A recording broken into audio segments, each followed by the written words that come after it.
in my basement, and I'm practicing with a paintbrush, paint roller, excuse me, a roller.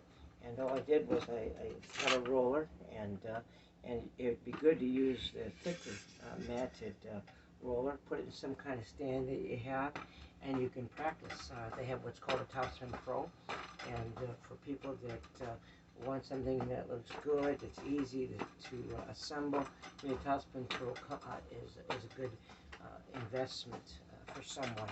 In the basement, I'm just practicing. Took something that will help me practice rolling up the ball. Here's a brush roller, and of course I'd advise new ones, and I'm using an old Jack Kramer racket that I picked up at the thrift store, only a few bucks, and it's a Pro Staff, and so it's kind of a nice racket, and so I practice with the cover on. You don't see many rackets with cover, they have cases, but we used to be able to practice with a cover on, and practice like baseball players on a deck, and practice swinging with a weighted donut on a baseball bat, and then when we would go up the bat, would accelerate the bat, and it seemed like we'd hit faster, and or swing the bat through the air faster.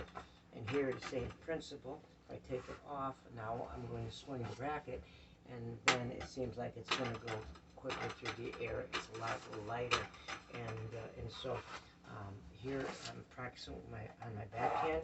And so if you're practicing with a roller like this, you want to practice going up. A lot of times people have a tendency to go over. As long as you go through the ball and then over, that's fine. But you want to practice brushing up on your backhand, so it's going up, okay?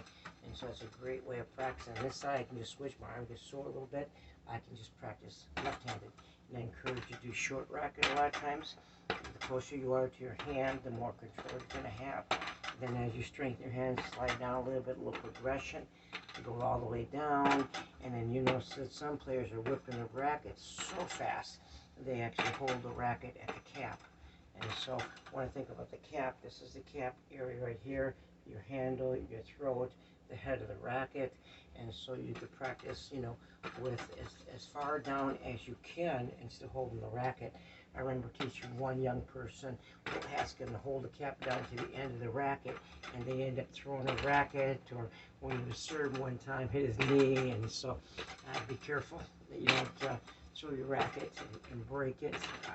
I've done that before, and so here we are practicing with a paint roller and practicing up. You don't have to buy the most expensive equipment, but you can be creative and design some things that would help you to practice. So you find the ball here, the racket comes back and down, and you just roll over it. I always say find the ball, feel the ball, follow through. Find the ball, feel the ball, follow through. Fantastic. I hope you find fun ways to practice at home. Here I'm focusing on my forehand, and so practice focusing, let the racket flow back and down, feel the ball, and then follow through. So when I'm focusing my forehand, I'm going to find the ball, I'm letting the racket flow back and down, I'm going to feel the ball, and then I'm going to follow through. And like I say, fantastic, and I'm having a lot of fun practicing in my basement. So find some easy ways to practice. Here, like I said, to kind of reiterate, I'm just using my own version of what's called Topspin Pro. I'm practicing rolling up on the ball. It's a great way of practicing. I'm using my old Wilson Kramer that I picked up at the thrift store for only a few dollars with a cover on. Most rackets have a case on nowadays, but I can take it off and it'll be lighter. That would be kind of like a baseball donut with a bat on deck, and practicing. And then when I take this racket cover off, it's going to feel like the racket's lighter and it's traveling through the air faster. Remember, power comes from accelerating your racket, not trying to get tight and hit it hard, but by being loose and fluid. And so practice, a good way to practice your rhythm. And here, I encourage you to maybe put some music on too, and practice as something that would relax you, and practice your rhythm. It's a great way of practicing.